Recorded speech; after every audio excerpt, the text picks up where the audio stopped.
Real Madrid তারা কি করলো, মানে পয়েন্টের ডিফারেন্সটা তারা অনেক ক্লোজ করে ফেলতে পারতো। বার্সেলোনার ম্যাচের শেষে আসলে তেমনটাই মনে হচ্ছিল, এমনটা তো না হলেও পারতো, কিন্তু সেটা হলো কেন? ভিনিসিয়াস জুনিয়র তিনি পেনাল্টি মিস করলেন, যেটা ছিল ভিনিসিয়াস জুনিয়রের 200তম ম্যাচ রিয়াল মাদ্রিদের লা লিগায় হয়ে এবং সেই ম্যাচে ভিনিসিয়াস জুনিয়র প্রথমেই 13 মিনিটে এই পেনাল্টিটা মিস করলেন।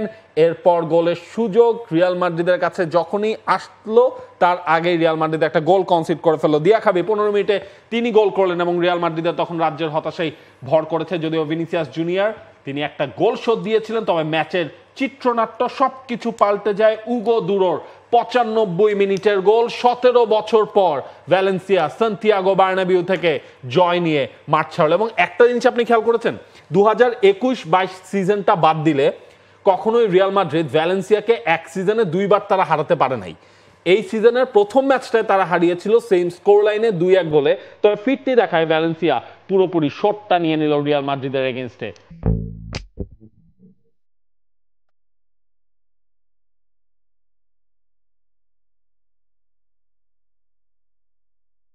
ভ্যালেন্সিয়ার জন্য একটা আসল ঈদের রাত বলা যেতে পারে সান্তিয়াগো বের্নাবেউতে। যখন ধরা হচ্ছিল, কমেন্টেটর বলছিলেন যে হয়তো রিয়াল মাদ্রিদের সামনে আরো 1-2টা চান্স তারা পাবে ম্যাচের শেষের দিকে। উল্টো আপনি রিয়ালের টোটাল শটস দেখেন না, 21টা শটস এবং এক্সজি রেট হচ্ছে 3.47। মানে আপনি সেকেন্ড হাফের যদি চান্সেস গুলো দেখেন, মডরিচ পেছন থেকে বল বানিয়ে দিচ্ছেন, বেলিংহামের ওই শটটা মামারদাশভিলি ঠেকিয়ে দিলেন। In fact it was Real Madrid against Mamardashvili গতকালকে 8টা ক্লিয়ার কাট সেভ করেছেন, পেনাল্টিটা তো ঠেকিয়েছেন, ঠিক আছে। এবং আই থিঙ্ক ভিনিসিউসের যে টাকাটা তিনি পান, তিনি তো বাজি লেগেছিলেন 50 ইউরো, যেহেতু এখন মোবাইল ব্যাংকিং এর মাধ্যমে পাঠিয়ে দিলেও দিতে পারেন, কারণ যেহেতু মাঝখানে দেখা সাক্ষাৎ হবে না। তবে রিয়াল মাদ্রিদের প্রসঙ্গে আসি, রিয়াল মাদ্রিদের মূল সমস্যাটা ওখানেই থেকে যাচ্ছে যে ডিফেন্সে এখনো রিয়াল মাদ্রিদ সেটেল না। যখন আনচেলত্তি সেকেন্ড হাফে পরিবর্তনগুলো করালেন, আপনি কার্লোস করবেরান এবং রিয়াল মানে আনচেলত্তির পরিবর্তনগুলো দেখুন, কার্লোস করবেরান যে চেঞ্জগুলো করিয়েছেন, রাফা মির, উগো দুরো নেমেছেন, তারা ম্যাচের শেষে ঘুরিয়ে দিয়েছেন।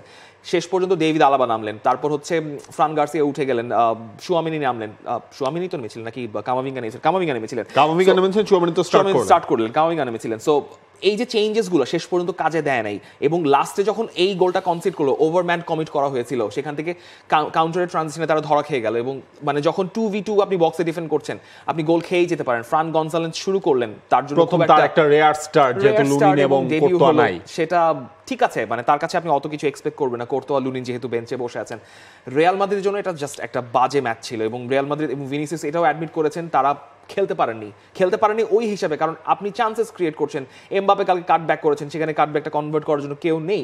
সো আপনি যখন এই ধরনের চান্সেসগুলো পাবেন, আপনি কনভার্ট না করলে দোষটা আপনার ঘাড়ে গিয়েই বর্তাবে। এবং সম্ভবত রিয়াল মাদ্রিদের মাথায় ওটাও আছে যে আমার লা লিগাকেও চেস করতে হচ্ছে, আমার চ্যাম্পিয়ন্স লিগও মাথায় আছে, কোপা দেল রেও আছে।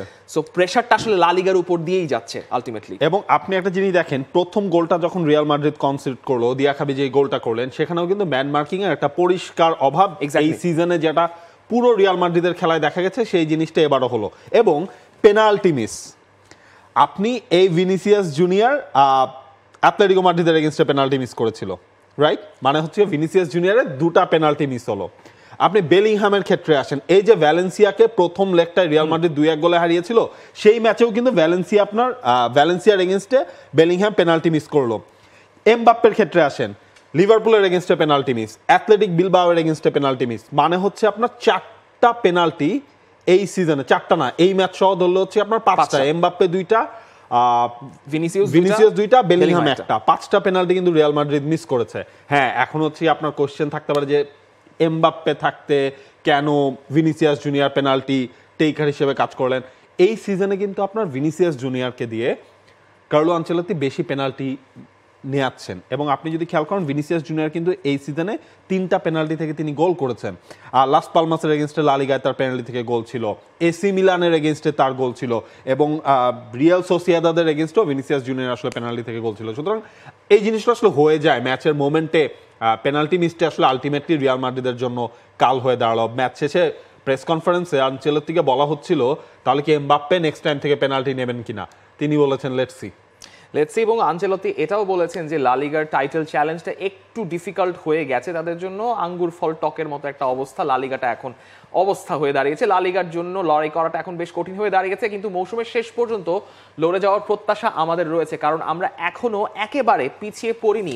একটা জিনিস পয়েন্ট আউট করা ভালো, আমি এক্স্যাক্টলি ওই মৌসুমটার কথা বলতে পারছি না, তবে লা লিগাতে টানা 2 বার লা লিগা জয়ের রেকর্ডটা কিন্তু রিয়াল মাদ্রিদের রিসেন্ট টাইমসে গত 17-18 বছরের নাই। ইনফ্যাক্ট আপনার কার্লো আনচেলত্তিও কখনো আপনার নিজের ম্যানেজারিয়াল ক্যারিয়ারে ব্যাক টু ব্যাক আসলে লা লিগা ট্রফি জিততে পারেন নাই। সো এই জিনিসটা এখন আরো এভিডেন্ট হয়ে দাঁড়াচ্ছে যে যদি রিয়াল মাদ্রিদ কোনো কিছু হারিয়ে ফেলে সেটা হয়তো লা লিগাই হতে পারে, কারণ যখন আপনি আর্সেনালের এগেইনস্টে ফেস করবেন চ্যাম্পিয়ন্স লিগে, যেখানে আমি কোনো একটা শোতে আপনাদেরকেও বলেছিলাম যে আর্সেনাল সেমিফাইনালে উঠবে না, কারণ দেম বিং আর্সেনাল, সেই আলাপ পরে যাচ্ছি। তবে আমি একটা জিনিসে পয়েন্ট আউট করতে চাই যে ধরেন রিয়াল মাদ্রিদের সেট পিস ডিফেন্ডিং এর সমস্যাটা যেটা আমরা প্রথমে দেখেছিলাম যে ভালেন্সিয়ার 3-4 জন হচ্ছে একদম ঠিক বক্সের পেছনে, মানে ওই জোনটাতে কেউ নাই, মানে কর্নার পোস্টের সাথে, সেখান থেকে হচ্ছে তারা ম্যান মার্কিং বিট করে হচ্ছে গোলটা করলো। উমর সাদিক গোল করেছিলেন, দিয়াখাবে গোল করেছিলেন।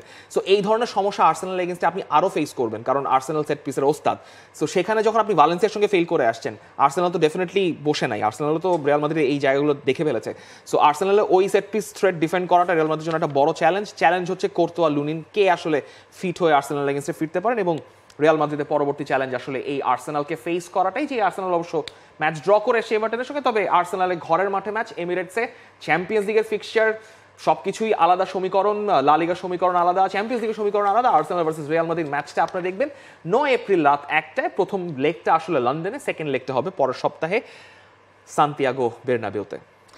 For more updates, subscribe to our YouTube channel and click on the bell icon. Follow us on Facebook and Instagram.